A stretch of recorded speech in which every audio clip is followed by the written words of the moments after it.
E aí pessoal, eu me chamo Paulo Renato, sou estudante de Medicina da Universidade Estadual do Ceará e vim aqui para trazer um pouco sobre esse tema que é a parede posterior do abdômen, que está dentro do nosso grande projeto de extensão que é a LACANFLIX.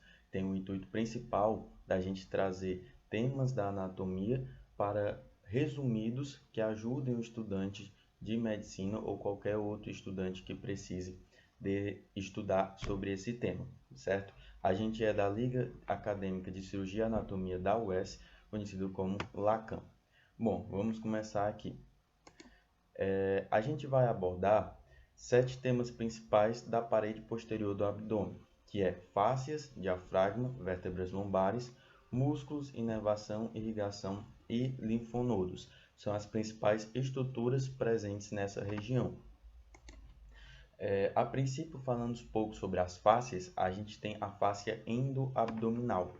A fáscia endoabdominal, vocês já devem ter ouvido falar dela na parede anterior do abdômen. Essa fáscia nada mais é do que um tecido conjuntivo que está localizado aqui na parte inferior aos músculos abdominais anteriores. E essa fáscia, ela se continua aqui, ó, para a parede posterior do abdômen também.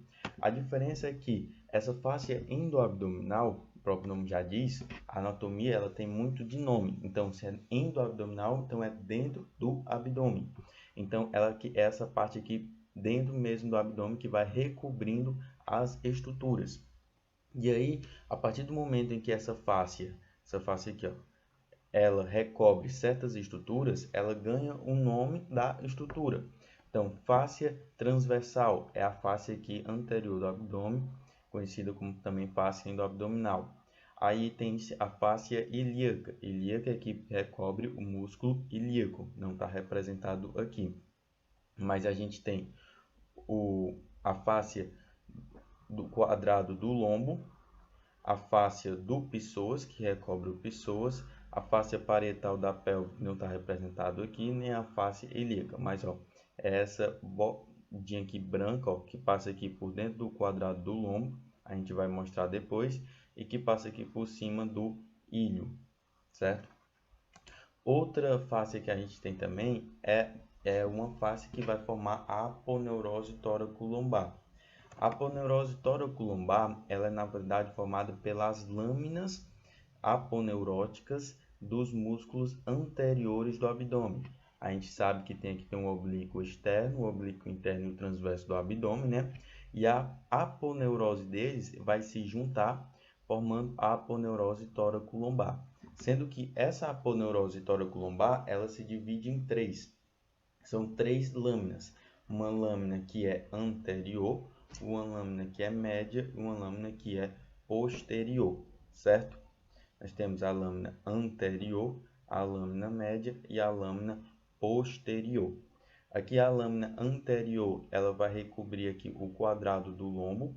Entre a lâmina anterior e a lâmina média, nós temos o quadrado do lombo, que vai se juntar elas duas mais na frente.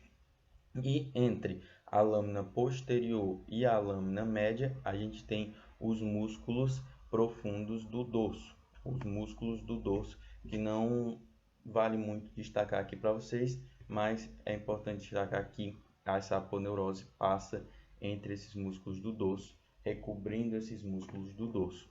Beleza? Pronto. Das fáscias era isso. Em relação ao diafragma. O diafragma, como a gente já sabe, ele é um músculo do diafragma, e como ele é um músculo, ele tem um local de fixação dele. E esse local de fixação dele é aqui nessa região, a nível aqui de T12 e L1, né? A nível nessas vértebras, e ela acaba formando pilares. Por quê? Porque tem estruturas que elas se formam no tórax e passam para o abdômen. Então, ela acaba abrindo um espaço, formando uma espécie de pilar, assim, exatamente, ó, onde vai passar por dentro dessas estruturas. E aí a gente tem 2 pilares. Um pilar que ele é mais medial e um pilar que ele é lateral. Para você relembrar as estruturas, é importante destacar que dentro do pilar medial passa o psoas, né? Psoas maior e psoas menor.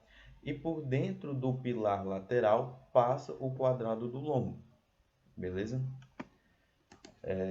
Em relação às vértebras, aqui a gente vai falar apenas das vértebras lombares. As vértebras lombares é só você pensar que são vértebras que já estão na parte inferior, certo? Mais superior para inferior, são vértebras mais inferiores. Se são vértebras mais inferiores, elas sustentam um peso maior. Portanto, elas têm que ser maiores, têm que ser grandes. Então, o corpo vertebral dela, ó, é bastante grande. O forame vertebral dela, ela também é triangular, porém ela é um triangular, não sei se vocês lembram, mas menor do que as vértebras cervicais. E o processo espinhoso dela, ela é curto, porém espesso e largo. Certo? É as principais características das vértebras lombares.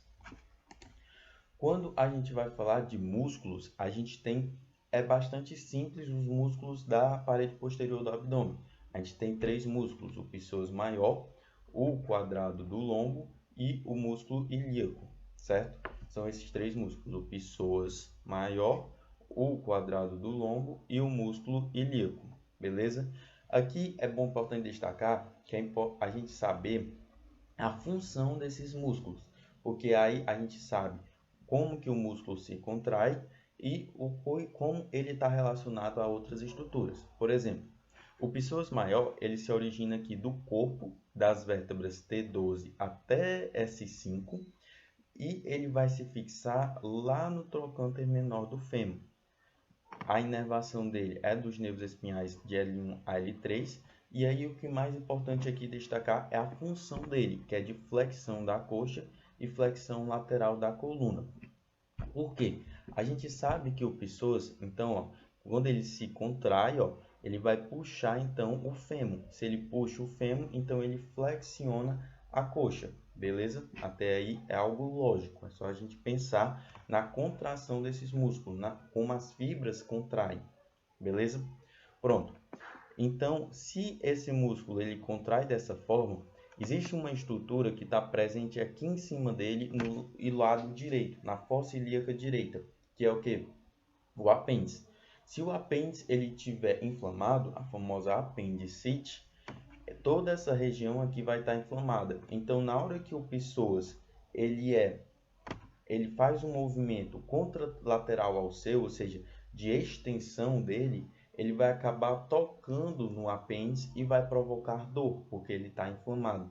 É o famoso sinal do psoas. Então, se a gente utiliza, se a função do psoas é de flexão, o sinal do psoas, então a gente realiza uma extensão da coxa. Na extensão da coxa, o psoas vai ser estendido, superestendido, beleza? E vai tocar no apêndice, o que vai provocar a dor por estar inflamado, certo?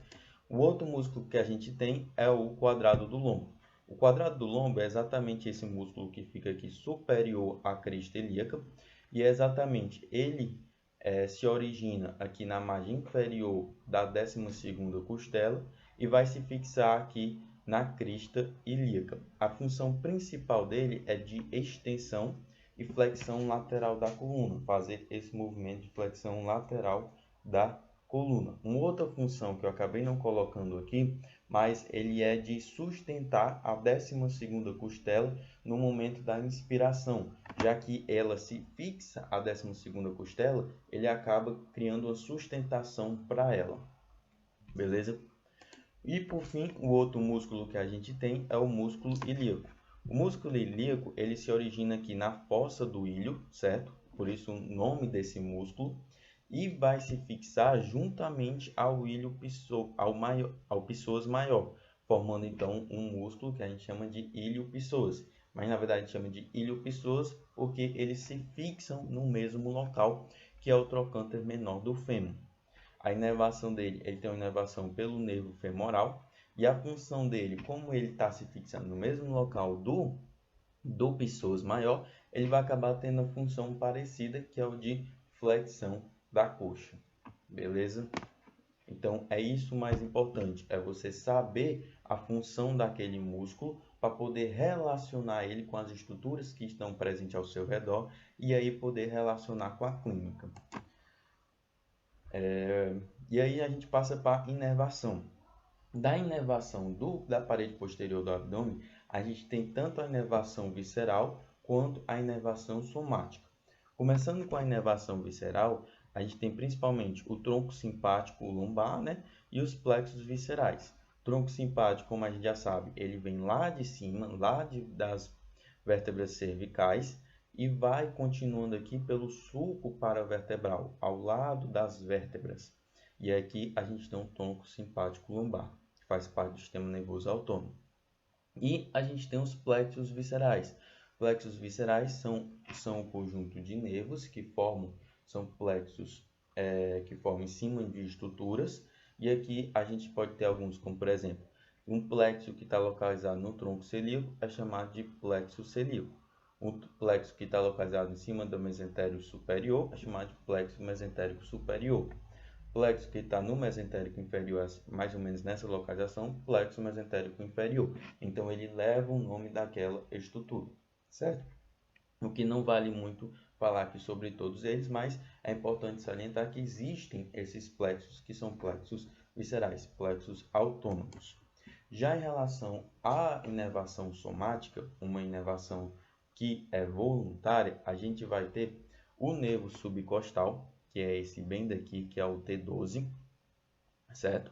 E aí a gente tem os nervos do plexo lombar. Todos esses nervos que eu vou falar para vocês são nervos do plexo lombar.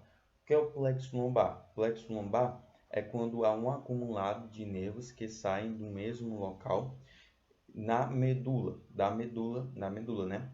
A gente tem o plexo cervical, a gente tem o plexo braquial e a gente tem o plexo lombar, além também do plexo sacral. Em relação ao plexo lombar, que são realmente os nervos que ficam nessa região da parede posterior do abdômen, a gente tem o nervo iliohipogástrico, que é esse nervo que sai mais aqui, ó, nervo iliohipogástrico. Temos o nervo ilioinguinal, são os dois que saem de L1. Aqui a gente vai ter também o nervo cutâneo femoral lateral, é esse nervo aqui, ó.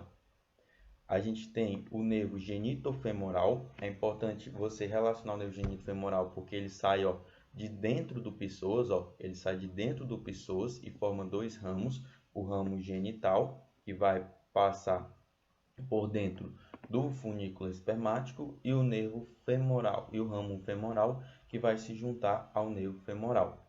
Aí a gente tem aqui o próprio nervo femoral, que ele é das raízes L2 a L4 da porção posterior, que ele fica lateral ao psoas, e medial ao psoas a gente tem o nervo obturador, que é esse ramozinho aqui, que fica medial ao psoas, é o nervo obturatório.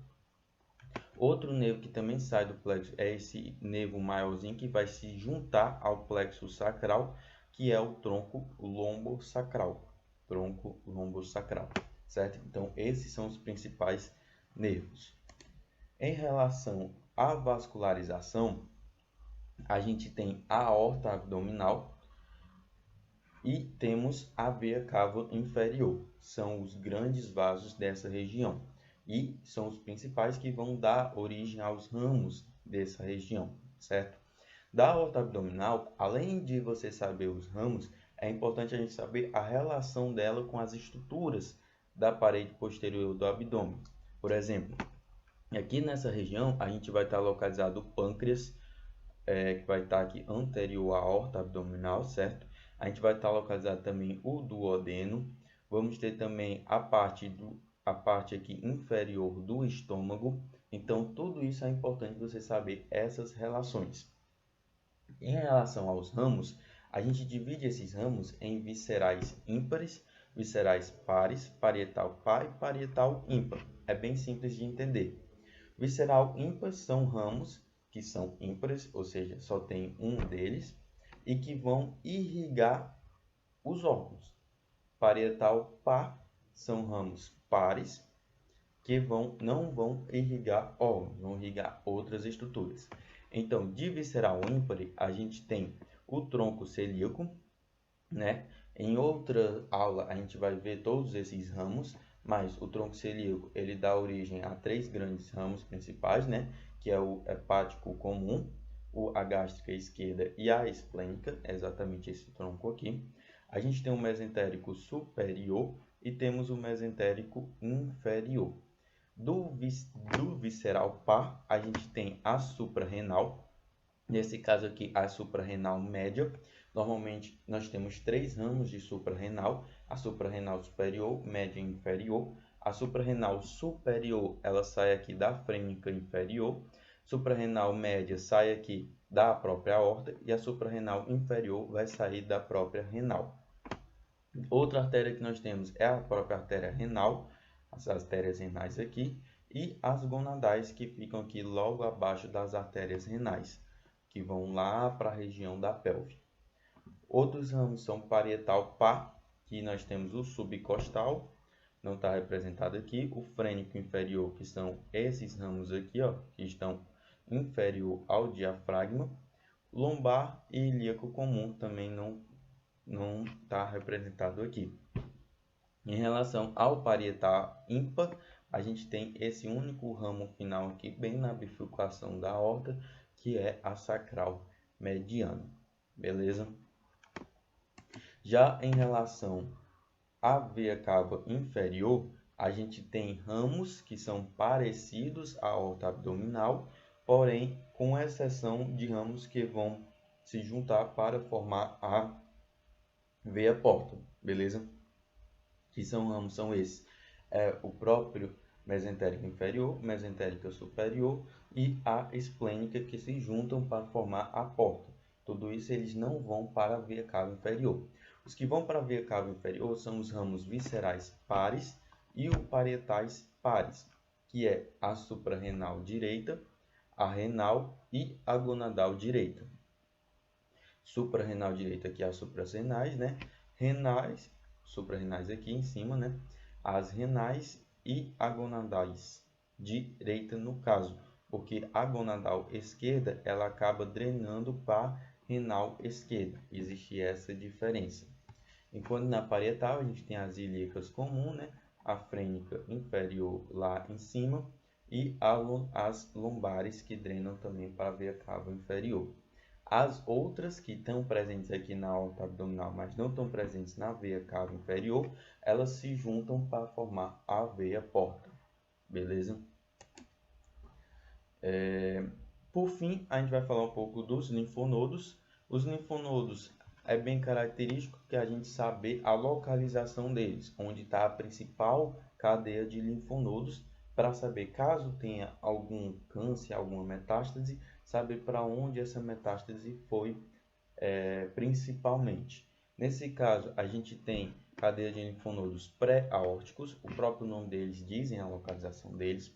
A gente tem os lombares, temos ilíacos comuns, que estão localizados aqui nos vasos ilíacos, o mesentérico inferior e mesentérico superior. Então, a cadeia de linfonodos é dado o nome delas da localização em que eles se encontram.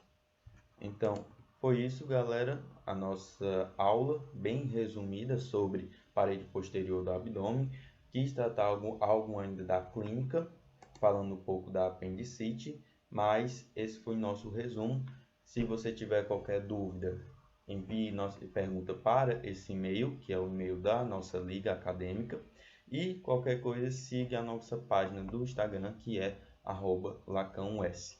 Muito obrigado, pessoal, e até a próxima.